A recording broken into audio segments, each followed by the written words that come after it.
Selamat siang Bante. Saya mau nanya Bante tentang berdana. Setahu saya kan kalau berdana sama orang yang melanggar sila pasti nilainya kecil gitu ya Bante. Pertanyaan saya gini, boleh nggak sih saya punya sifat saya nggak mau berdana sama orang yang pelanggaran sila, tapi saya mau berdana sama anggota sangga aja gitu Bante. Boleh nggak? Terima kasih. Berdana itu ada dua klasifikasi. Yang disebut punya itu kebajikan. Ya. Kalau kita sedang berbicara berdana sebagai satu kebajikan, memang Buddha mengajarkan ada hitungan-hitungan tadi. Misalkan berdana kepada binatang itu berbeda hasilnya dengan berdana kepada manusia yang tidak bermoral. Ada 7 atau 14 individu, itu ada 14 mungkin ya, kita hitung. Berdana yang paling rendah kita berdana kepada binatang, sepiring makanan kepada binatang. Itu akan membawa manfaat mungkin 100 kali kehidupan kira-kira di dalam sutta itu seperti itu. Tapi kalau satu piring makanan ini kita danakan kepada manusia yang tidak bermoral, yang tidak menjaga sila, maka ini pun hasilnya juga lebih tinggi karena mempunyai kekuatan untuk memunculkan buah di 1000 kelahiran dan seterusnya. Kemudian berdana yang lebih tinggi kepada manusia biasa yang bermoral. Kemudian yang keempat adalah manusia biasa yang mempunyai jana, ya. Kemudian yang kelima adalah berdana kepada sotapana, ya, sotapati maga, pala dan seterusnya. Jadi 8, harusnya 14. Yang tertinggi adalah berdana kepada Buddha, ya. Jadi atau kalau kita berdana kepada komunitas, dana yang tertinggi adalah dana kepada sangga, ya. Jadi ini adalah analisa dana dalam konteks kebajikan, punya, ya, yang akan memberikan buah dengan kekuatannya yang berbeda-beda. Tetapi dana juga bisa menjadi dana parami, kesempurnaan di dalam dana, ya, berdana. Dana di dalam parami tidak memerlukan objek yang seperti tadi. Kesempurnaan di dalam berdana justru pada saat kita nggak suka membantu, kita harus bantu. Nah, itu kita sedang menyempurnakan dana parami kita. Ya, dana parami itu bebas dari pilih-pilih tadi. Ya, siapapun kita bantu. Itu kalau kita sedang melatih dana parami. Ya, jadi ada dua.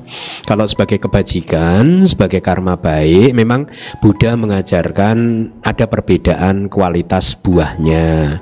Tetapi kalau berbicara tentang parami, kesempurnaan, maka ya kita harus membantu kepada siapa saja. Hanya dengan demikian, nah, seperti Bodhisatta dulu. Bodhisatta melakukan kebajikan, menyempurnakan paraminya itu objeknya itu siapapun juga. Bahkan pada saat dia menjadi Wesantara, anak istrinya diminta pun dia juga berikan gitu, ya. Jadi dia hanya berdana dengan tujuan untuk menghancurkan pelekatannya, menghancurkan keserakahannya gitu, ya. Jadi berbeda. Jadi kalau pertanyaan Anda salah tidak, kalau saya tidak mau berdana kepada objek A dan hanya kepada objek B, sebaiknya kalau Anda mempunyai kesempatan untuk berdana kepada siapapun, berdanalah. Berdanalah gitu, ya. Dengan niat yang baik berdanalah, karena tidak ada ruginya. Dananca anipalang, itu kata-kata Buddha. Dananca anipalang, tidak ada dana yang tidak berbuah. Itu kata-kata Buddha. Ya, semua dana bisa menghasilkan efek buah, ya. Baik, terima kasih. Ada yang lain? Nama budaya Bante. Aku mau nanya, seseorang yang berdana misalnya keseluruhan miliknya gitu, misalnya dia memiliki sejumlah uang dan dia mendanakan seluruhnya, dibandingkan dengan orang yang mendanakan misalnya sebagian karena dia merasa dia butuh untuk kehidupan dia. Pokoknya dia nggak ingin dana itu tuh membebani hidupnya dia. Akhirnya dia mendanakan sebagian. Apakah lebih baik dia berdana sebesar mungkin atau dia berdana sesuai dengan kemampuannya? Iya, tergantung pada prakteknya sih. Ya, kalau praktek bodhisatta seperti bodhisatwa kita dulu di banyak cerita di Jataka, beliau sering mendanakan semua gitu. Bahkan anggota tubuhnya juga dia danakan, anggota tubuh. Bahkan tadi anak istrinya juga dia danakan ya. Ya. Jangan ditiru yang ini mentang-mentang. Anda bukan bodhisattva. Ya. Makanya saya katakan tadi tergantung prakteknya. Kalau bodhisatta mungkin akan melakukan itu. Ya, melakukan itu, tapi kayaknya kita bukan bodhisatta. Jadi, mana yang harus kita lakukan? Kita harus memikirkan kelangsungan kehidupan kita juga. Ya, kelangsungan hidup tidak berlebihan. Pokoknya kita bisa menjalani kehidupan ini dengan baik. Ada seseorang yang sedemikian kikirnya, meskipun hidupnya sudah berlebihan gitu, dia benar-benar berhemat gitu. Padahal kekayaannya tidak bisa dihabiskan di dalam satu kehidupan ini. Ya, saking berhematnya dia juga dalam hal berbuat baik dia juga berhemat. Nah, orang yang seperti ini malah sesungguhnya tidak mengerti ilmu untuk mencapai kebahagiaan, ilmu untuk menjadi orang yang kaya. Anda tahu nggak rahasia kekayaan orang yang kaya itu kenapa? Karena dia sering berdana. Jadi kalau Anda mau kaya itu bukan dengan berhemat, malah dengan sering berdana Anda pasti akan kaya. Ya, mereka yang sukses di dalam kehidupan ini adalah mereka yang sudah baik tradisi kebiasaan berdananya, baik itu di kehidupan lampau maupun di kehidupan yang sekarang ya.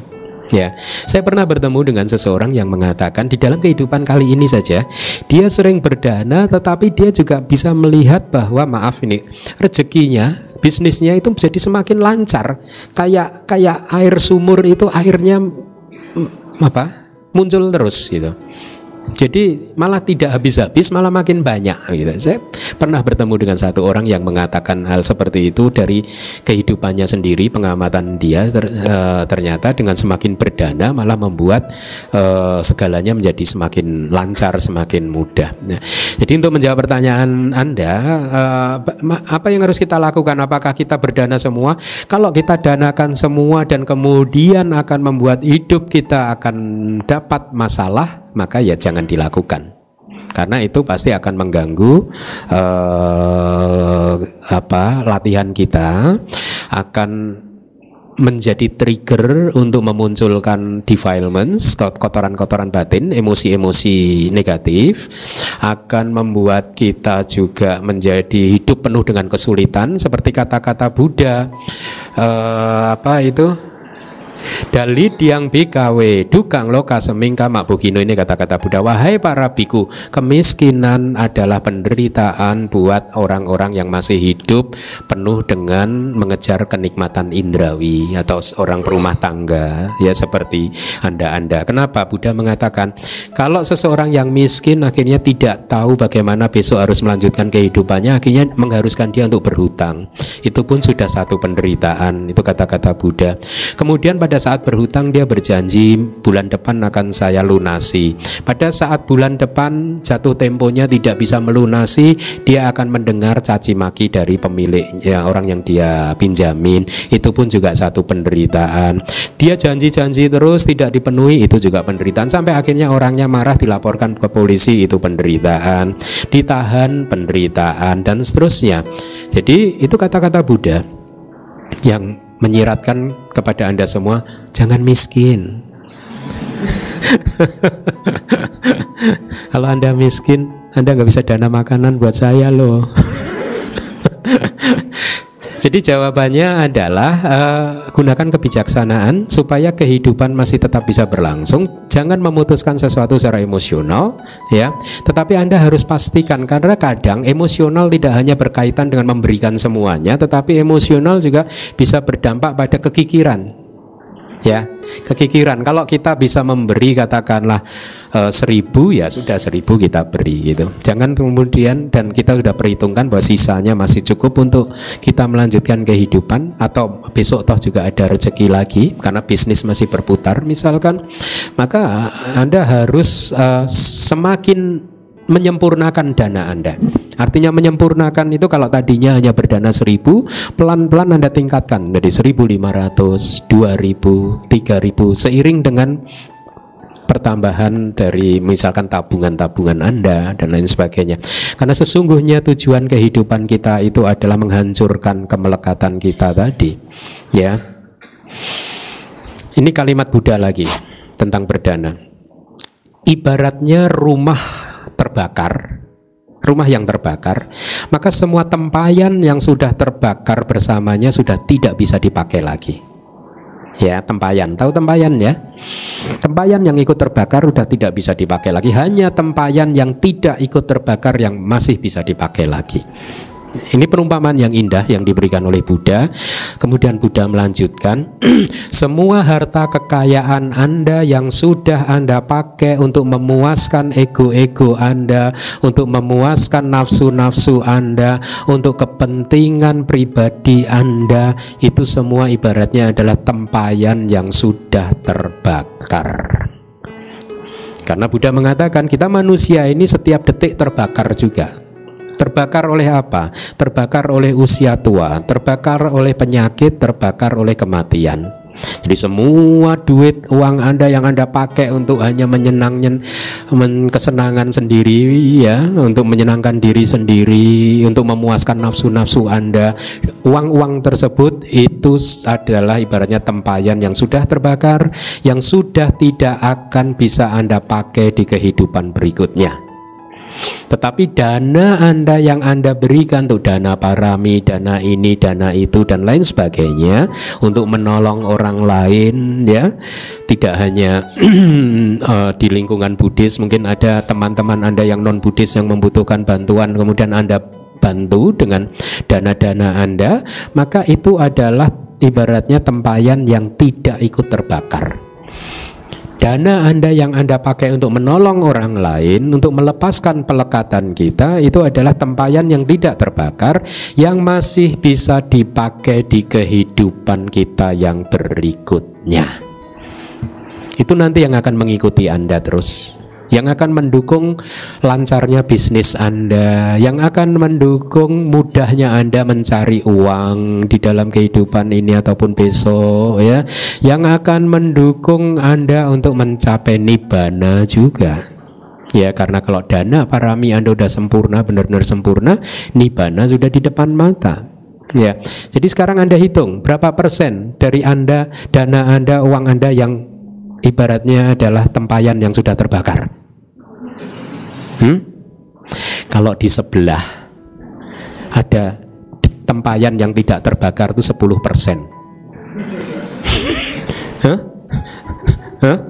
Anda berapa persen? Yang tidak terbakar? 2,5%. Jadi kira-kira begitu, Felicia? Oke, ada yang lain? Namo Buddhaya Bante. Bante, saya mau nanya, kalau melepas makhluk hidup itu berdana, termasuk berdana nggak? Melepas makhluk hidup itu adalah apa ya? Dana, ya dana untuk membantu makhluk tersebut keluar dari bahayanya. Ya. Jadi sebenarnya filosofinya adalah makhluk yang sedang berada di dalam bahaya, kita selamatkan, kita lepaskan sehingga dia terbebas dari bahaya. Ya. Itu yang disebut fungsi gitu kan ya. Tetapi ada cerita ironis dan tragis yang saya temui di Sumatera pada waktu saya masih suka keliling itu dulu. Di setiap Ceit Capgo itu ada abang-abang naik sepeda, di belakangnya kandang berisi burung, parkir di depan wihara dari jam 9 pagi sampai sore. Kenapa? Karena abang ini pinter. Naluri bisnisnya jalan. Umat Buddha kalau setiap Ceit Capgo pasti akan fungsi. Ya, maka dia jualan burung tuh di depan wihara. Ya, pada saat saya pertama kali melihat, karena saya awal-awal waktu itu belum pernah melihat praktek seperti itu di Indonesia kan. Pada saat saya melihat, saya udah tertegun gitu. Kenapa? Karena melihat burungnya udah kurus kering kerontang. Ya, kurus kering. Kemudian saya tungguin kan aktivitas umat. Ternyata kejadiannya seperti ini. Kalau ada umat beli burung tersebut, kemudian dilepaskan, burung itu rata-rata tidak kuat terbang. Akhirnya jalan terseok-seok, kasihan gitu. Dan ada juga sempat ada saya lihat di tengah jalan itu ada bangkai burung terlindas mobil. Gitu. Karena dia mungkin burung tadi terseok-seok berjalan menyeberang mobil pelan-pelan, akhirnya kelindas mobil. Jadi rata-rata burung yang dijual abang-abang itu begitu dilepas tidak bisa terbang rata-rata. Kalaupun ini pendek sekali. Jadi intinya burung tersebut menderita pada saat dijual oleh abang-abang tersebut. Nah kita lacak, saya lacak, ini burung dari mana? Abang-abangnya cerita, dia nangkepin dari sawah. Jadi logikanya sekarang begini, ini burung-burung tadi itu sesungguhnya burung yang bahagia. Gara-gara Anda suka fangsen jadi malah menderita. Kebalik nggak logikanya? Hah? Ini gara-gara tradisi Anda setiap jait, capgo, fangsen dengan cara mudah beli di depan wihara, dan Anda tidak pernah melacak dari mana asal burung-burung itu. Ini burung-burung yang tadinya udah sampai surga loh ini. Gara-gara Anda jait, capgo, fangsen malah ditangkepin sama abang-abang tersebut, ya? Tangkep. Ada lagi katanya di Thailand ini. Saya diberi cerita. Fangsennya burung merpati. Anda tahu burung merpati kan? Dia itu bisa pulang ke rumah. Merpati tak pernah ingkar janji kan?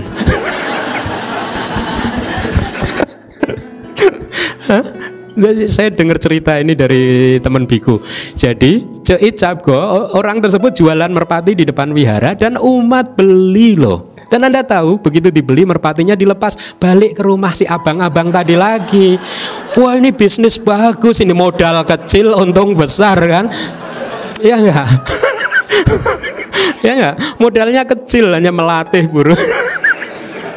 Nah ini gimana? Saya bilang gitu, terjadi loh di satu wihara katanya gitu. Nah jadi abaya dana Anda harus lihat filosofinya ya, memberi tanpa bahaya, kebebasan dari bahaya. Kita berdana untuk membebaskan makhluk dari bahaya.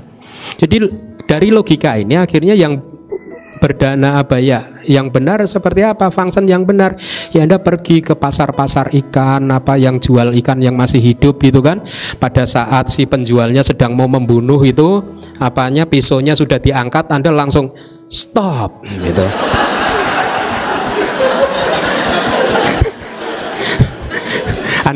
Anda pakai apa?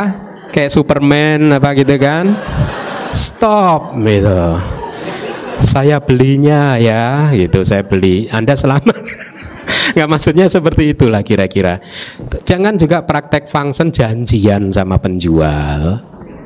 2 hari lagi capgo ya, saya mau kesini, tolong sediakan 1 keranjang. Jangan.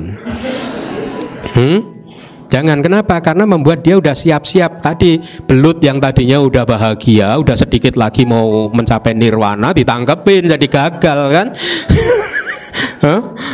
Tak anggap jadi malah menderita loh. Jadi spontan saja. Kalau mau fangsen gitu, spontan aja. Kemana? Ke pasar mana? Langsung aja gitu. Langsung. Jangan sampai membuat orang-orang tertentu siap-siap sebelumnya untuk menyediakan stok untuk kita. Paham? Jadi itu filosofinya. Kita membebaskan makhluk dari bahaya, bukan malah memberikan bahaya.